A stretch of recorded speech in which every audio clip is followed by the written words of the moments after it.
I must say that it is enlightening to see all of you that have come to grace this event in the renaming of the Wagener Medical Center.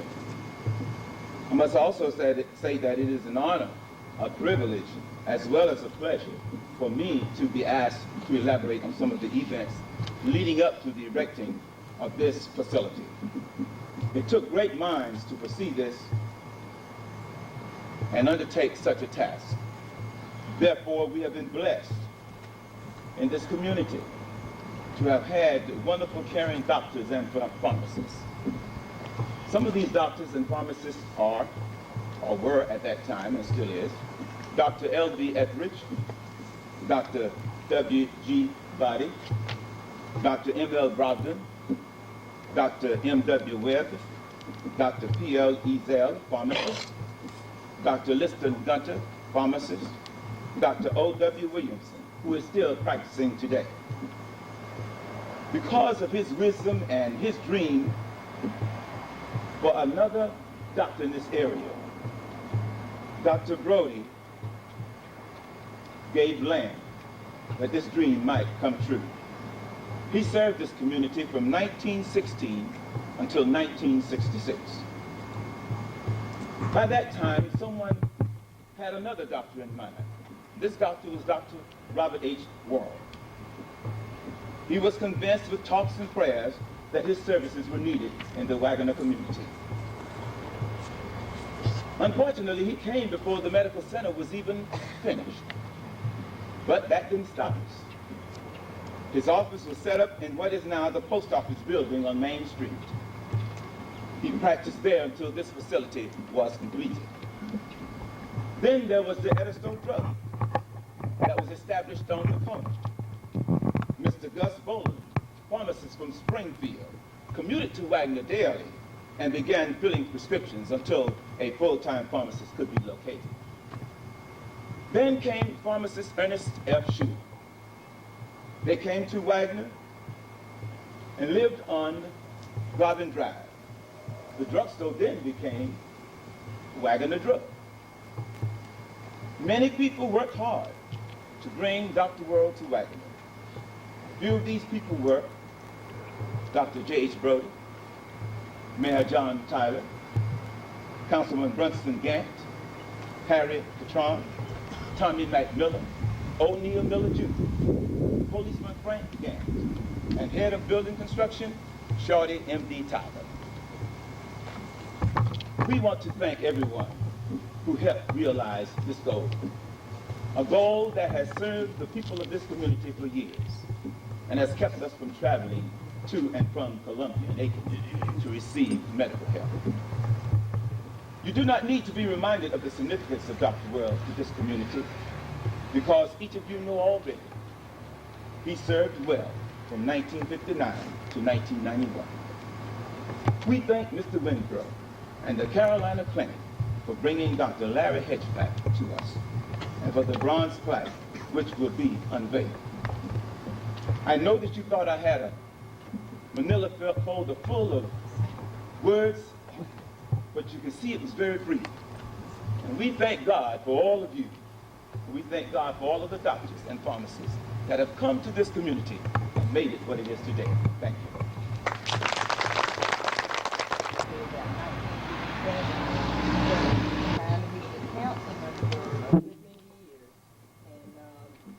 There was nothing in this world that he loved better than Wagener, South Carolina.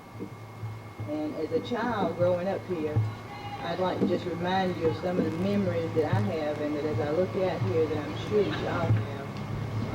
I can remember walking uptown from where we lived down close to Red and White, and we weren't afraid of anything. It was more than a few nails, shorty. And the Bible verse on the front of our cover on the back, it says, if we love one another, God dwelleth in us, and his love is perfected in us. And I feel like that these dedicated men and doctors, that God's love was perfected in them. And I feel like there's the older group, like where Dr. Brody and those have, started this and were in Wagener a long time than we were. And I'm somewhere in the middle. And now for the children out there in the audience, you've all heard of the Lion King, in the circle of life, love. And if we find our place in the circle of life, and surely these men, and especially Dr. Worrell, have come with this place. And now his children and grandchildren will complete that circle of life. And then in closing, and I feel like this medical center was built with love. And it says, can you feel, the other song is, can you feel love tonight? And it says, can you feel love? I'm changing it to the day. You needn't look, for love is where they are.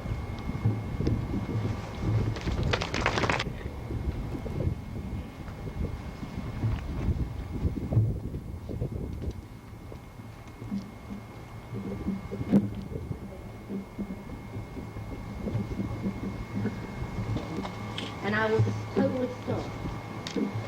Having known Dr. Worrell since I was a child, I knew all of his attributes, all of his kindnesses, his loves, and his generosities.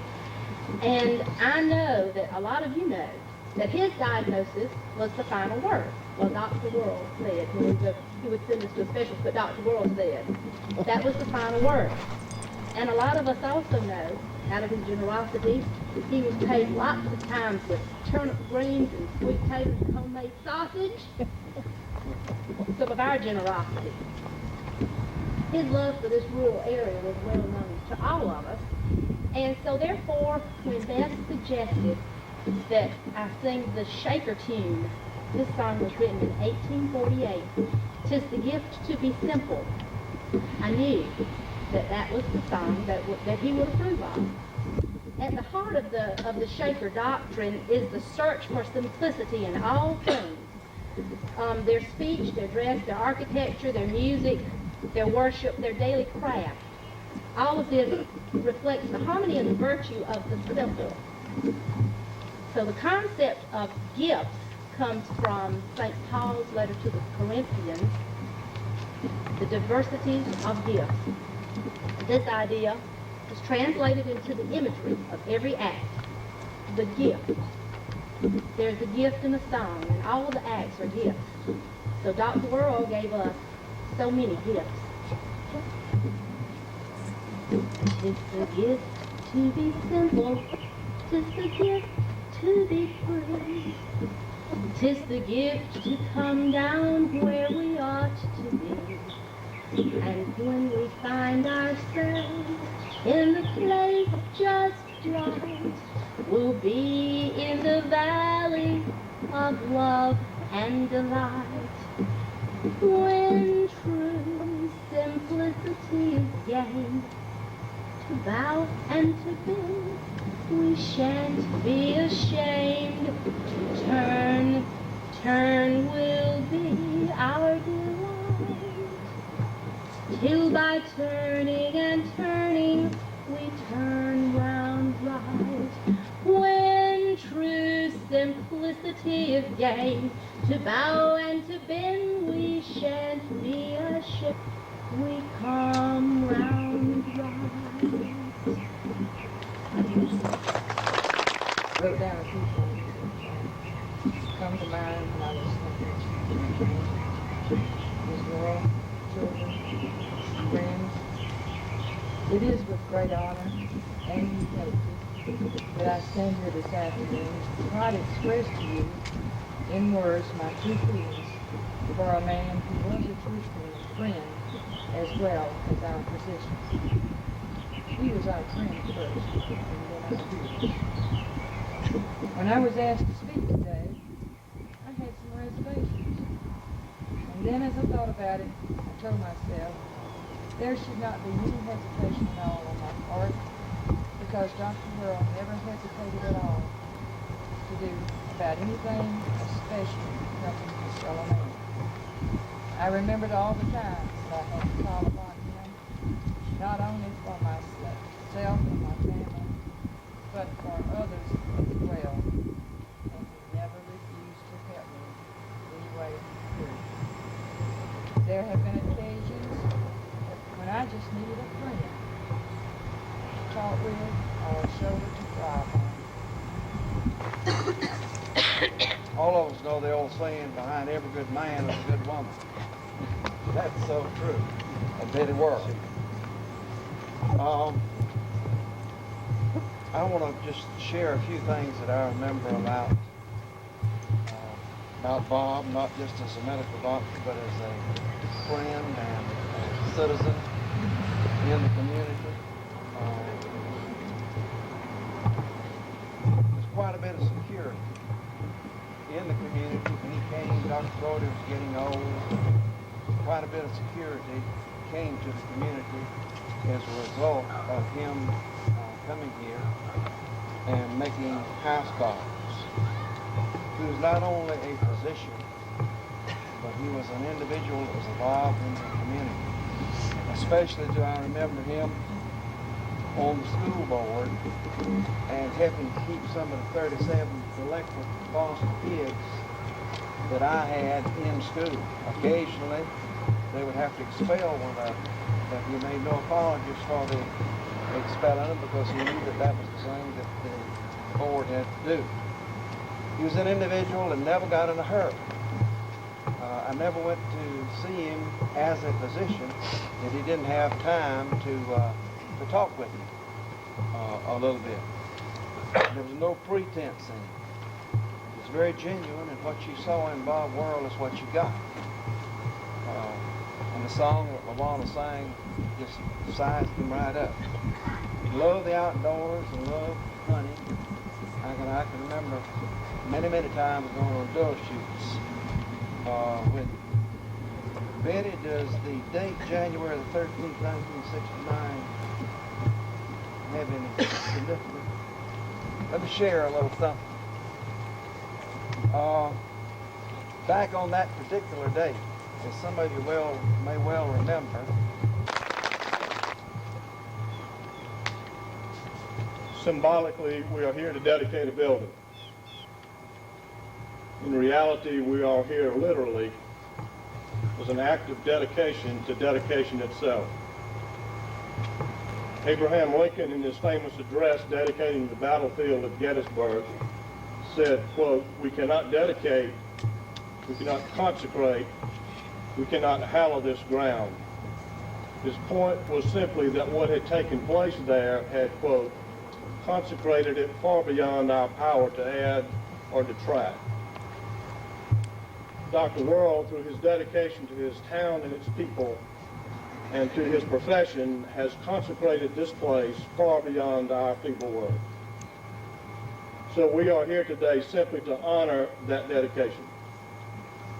I believe, however, that we would do well to examine our understanding of what dedication really means. The word itself reminds us of one's reality. The dedication of a physician is no more noble than that of the farmer, the merchant, the factory worker, the homemaker, or the bank teller. Nothing affirms the dignity of a working community so much as those individuals who persevere despite the odds, simply as a response to their spiritual inner voice.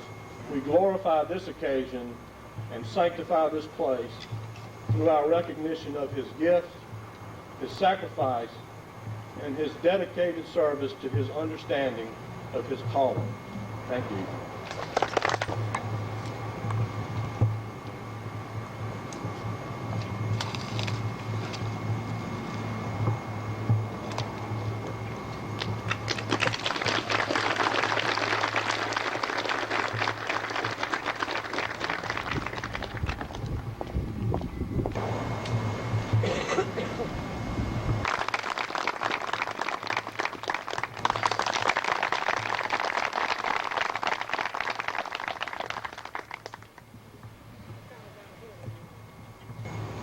One of his, and how he felt everyone should get what they're due.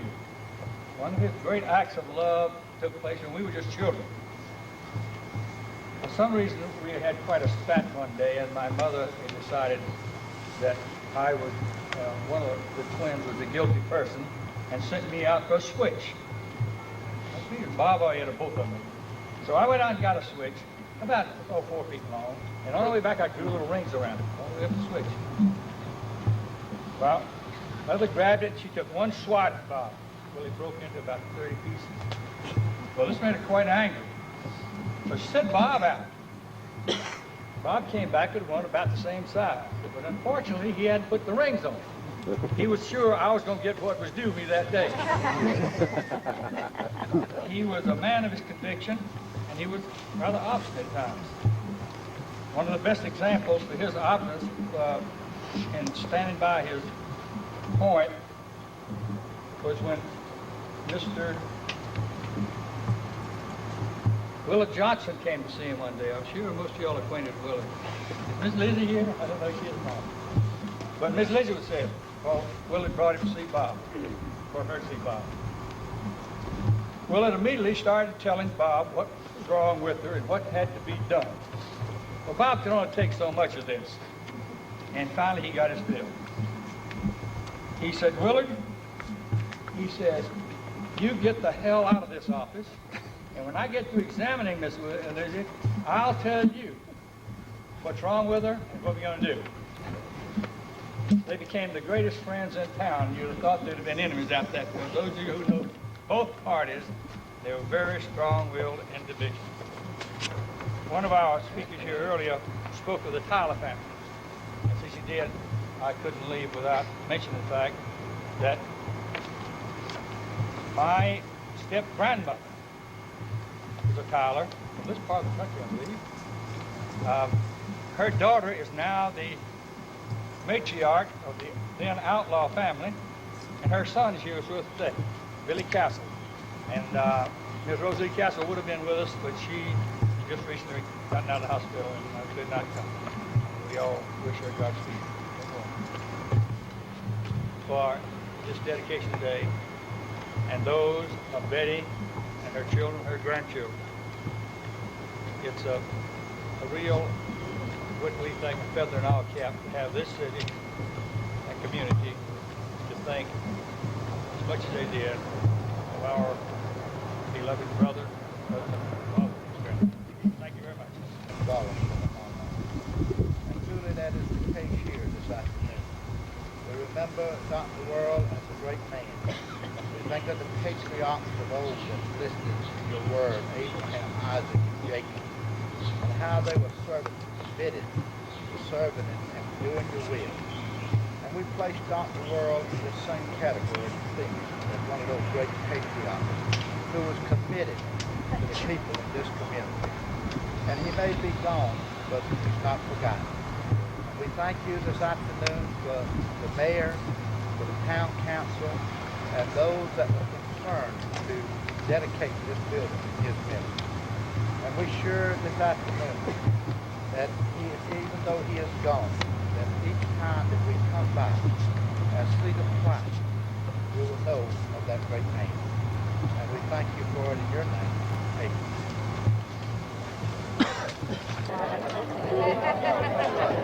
I want to stand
No, you don't have me.